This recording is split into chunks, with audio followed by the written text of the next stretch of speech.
Amigos de Calzada Política, además de los análisis, aquí nos interesa darle claridad a muchas cosas y muchos temas que están pasando en la política.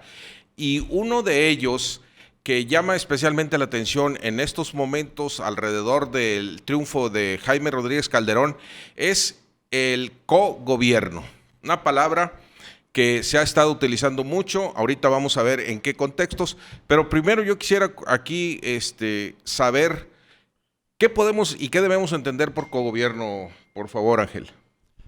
Sí, la figura no existe desde el punto de vista formal en México, no existe esa forma de hacer política.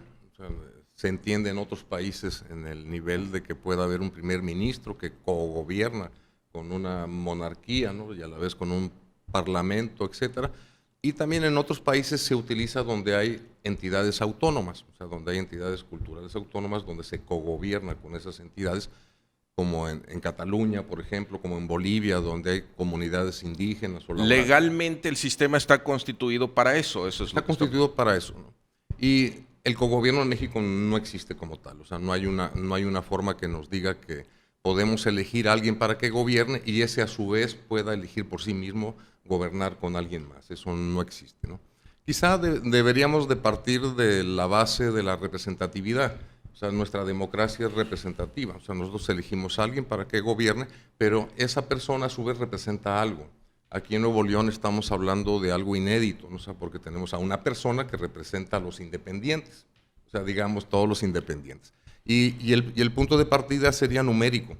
O sea, estamos hablando de una persona que tiene Jaime Rodríguez Calderón, el Bronco, que obtuvo una votación efectivamente inédita, ¿no? Pero no en una votación inédita, pero sí inédita. O sea, tiene 48.8% de los votos en una sola persona, lo cual es extraordinario, ¿no? O sea, claro. Eso merece un punto aparte, pero estamos hablando que no representa todavía la mitad de la población. O sea, y esto, aunque es extraordinario, habría que recordar que cuando llegó Vicente Fox no representaba al 17% de los electores y que en el caso de Peña Nieto alcanza apenas el 25%, es una cuarta parte de la población. De ahí que quizá deberíamos estar pensando a lo mejor en ir a la segunda vuelta, o sea, decir que efectivamente nuestra democracia represente mayorías, ¿no? Y el cogobierno, en este sentido, es una manera de, ahí sí, en segundas vueltas, buscar la forma de que se pueda gobernar con las otras fuerzas políticas, económicas o de la sociedad. Claro. Hablando de definiciones, Raimundo, ahorita como está la palabra utilizada y en el sentido más amplio, cogobierno significa negociar, una negociación entre fuerzas políticas, como está aplicada ahorita, ¿verdad? Que no se puede hacer una cosa legal. Así es. Hay que recordar el origen de la adición de Fernando Elizondo al renunciar a su candidatura y firma un acuerdo. Y entonces, en ese acuerdo que firman o establecen para él sumarse a la campaña de Jaime Rodríguez, él dice que menciona que va a ser un enlace entre los ciudadanos y que van a cogobernar, como ya una expresión que no existe. Sin embargo, ellos asumen que al obtener el triunfo, él va a hacer un enlace con los ciudadanos, le va a ayudar incluso a formar su gabinete, va más allá, dice, yo no voy a cobrar y no voy a estar subordinado al gobernador. Entonces, entendemos esa posición al calor de la elección, al calor de las campañas, de las estrategias, incluso Raúl Guajardo, que ya lo vemos en el equipo de transición, quien también renuncia a su candidatura por encuentro social, etcétera. Era una estrategia, yo siento que era una estrategia. Vamos a darle, yo creo que la sociedad, con esa abrumadora elección o apoyo que se les dio finalmente a Jaime Rodríguez, con la suma de ellos, pues están apostando a que, y a la gran expectativa que están acordando con los ciudadanos, de que van a hacer un gobierno con ciudadanos, con gente, etcétera. Pero ya empezamos a ver, pues, muchos funcionarios, incluso que ya trabajaron en el gabinete de Rodrigo Medina, se ven como visibles, posibles actores nuevamente en el gobierno del Bronco, gobernando por Elizondo. Sinceramente, yo creo que es a raíz de eso una alianza que se hizo para que el electorado, que finalmente se sumó de manera abrumadora.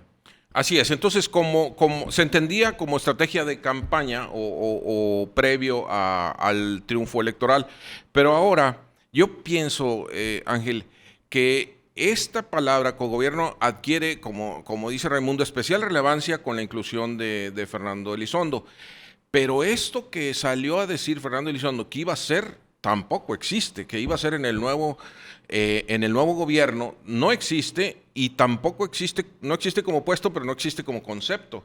Una persona que trabaja, pero no cobra, que tiene responsabilidades, pero no tiene. ¿Qué es eso? Aquí, bueno, habrá que modificar la estructura orgánica y para eso hay que mandar una iniciativa al Congreso. O sea, el Congreso, compuesto no por independientes, ¿no? O sea, de hecho no va a haber independientes en la próxima legislatura. Compuesto por partidos dirán si vale la pena o no esto. Entonces, no existe ahorita la posibilidad tampoco de que exista una figura, ¿no? O sea, que sea una especie de coordinador de gabinete, como fue más o menos lo que estaban estableciendo, en el sentido de que todas las gentes nuevas que llegan tendrán una coordinación diferente a la del gobernador. Y esto no existe como tal, ¿no? Y aquí tendríamos que empezar a ver algunas cosas de fondo en este particular. El hecho de que haya la inclusión de diferentes organismos, o sea, de la sociedad civil o de las cámaras empresariales, porque sabemos, ¿no? Y esto es un hecho, lo han dicho públicamente, pero además lo sabemos a través de las mismas cámaras y de los organismos, que están solicitando listados para que ellos digan quiénes son las personas que deban integrar el gabinete. Y quien lo solicita no es Jaime Rodríguez, el gobernador que fue electo. O sea, los ciudadanos eligieron a una persona que es Jaime Rodríguez, sino es esta figura de transición o este coordinador de posible gabinete. Y aquí el fondo del asunto está en que cuando en las democracias, precisamente para marcar igualdad entre lo que es la sociedad, lo que es el sector político, lo que es el sector económico, para guardar un contrapeso, tenemos que hacer que no formen parte algunos de esos dos de un monopolio o oligopolio de poder. O sea, que se empiezan a decir, pues mira, te voy a mandar a mis empresarios, ¿no? Y los empresarios se juntan en representación de la sociedad para empezar a mandar nombres, ¿no? O sea, de ellos mismos para que sean contemplados en el gabinete. Esto nos está regresando siglos en la parte histórica de la democracia. O sea, estamos regresando en la parte en que un grupo de notables era quien elegía a las personas indicadas después de que el pueblo decía sí o no al César. Sí, en los tiempos en que, por ejemplo, en los tiempos de la hegemonía del PRI, cuando la IP pues tenía inclusive diputaciones y tenía sectores que controlaba.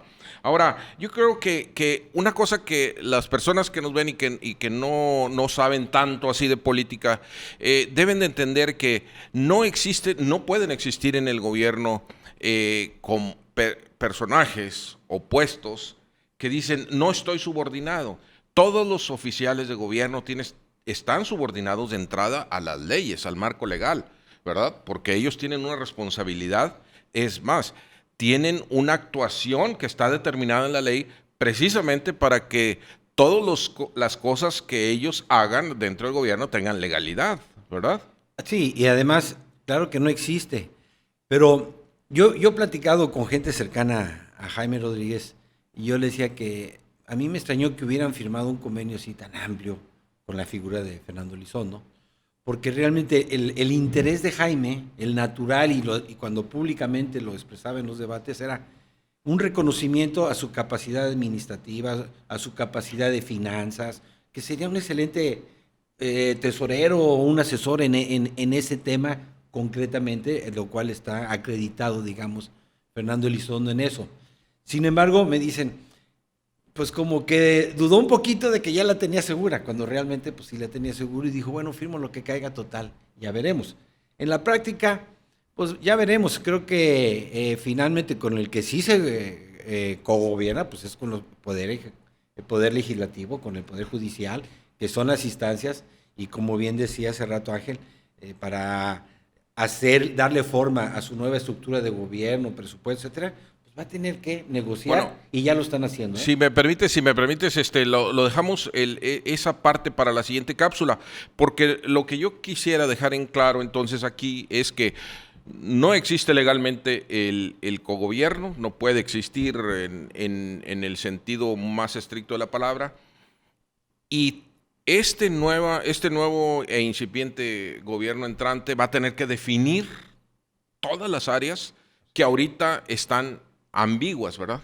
Sí, tiene que definir la instancia de cómo va a gobernar y a través de quiénes, qué personas y a través de qué instancias gubernamentales, porque también se plantea que se pueden cambiar algunas de las formas de gobernar.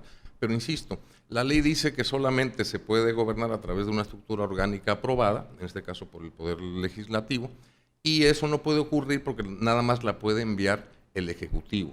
O sea, es decir, no se le puede ocurrir a los diputados. Alguien por ahí decía es que la legislatura actual a lo mejor le organiza al futuro gobierno las cosas. No puede ocurrir.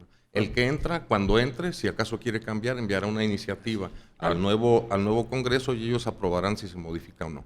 Lo que debemos entender, básicamente todos, es que el cogobierno existe después de una elección. Nosotros elegimos a un gobernante y nos constituimos en gobernados. O sea, no existen más que dos instancias. O sea, el cogobierno es con el gobierno, que ya elegimos, y con los cogobernados, que somos nosotros, no un grupo pequeño de empresarios, no un grupo pequeño de sindicatos, no un grupo pequeño de componentes de la sociedad civil. Pues ese es un excelente punto, porque entonces yo creo que si vamos a decir de cogobiernos, pues mejor el mandato del pueblo es el que debe de ser tu gobernante, ¿verdad? Así es, y ya lo elegimos, para bien o para mal. Muy bien, pues aquí vamos a dejar esta cápsula, vamos a continuar con el tema, sobre todo analizando la situación de la relación del nuevo gobierno con el legislativo.